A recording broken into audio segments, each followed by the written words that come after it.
I don't want to, what's the word I'm trying to say? Maybe underestimate, undervalue, but in no way imaginable will you ever get less results by going harder. I mean, it's just a fucking impossibility, right? Now look, if you're a goddamn marathon runner, David Goggins, 100 miles in one sitting, yeah, guess what? You're probably going to get rhabdo, right? You're going to be burning muscle because you're legitimately overtraining. But if you're a 20-something-year-old dude, you've been lifting considerably, you cannot overtrain. If you're in the gym for 3 hours because for whatever reason you're doing you're doing a ton of volume per muscle group, if you were to go into the gym and do 30 sets of chest or 40 sets of chest in one sitting, then I may think you're doing a little bit much.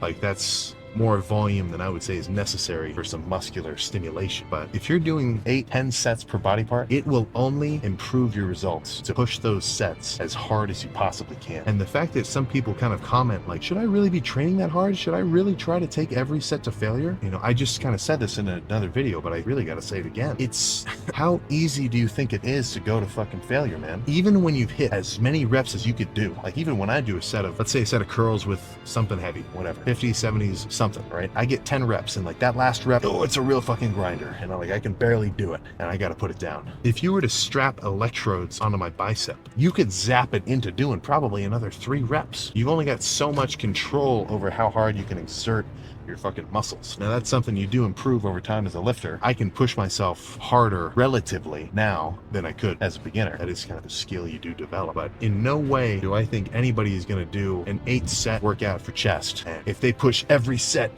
to the fucking max failure with some partials and like maybe some assisted reps, you're not gonna burn muscle doing that, man. I think that is sort of born out of a lot of the science-based sort of lifting videos that we see preached a lot, because they say a lot of the times like, leave 3 reps in reserve. It's still an effective set, right? Don't go to failure all the time. Dude, come on.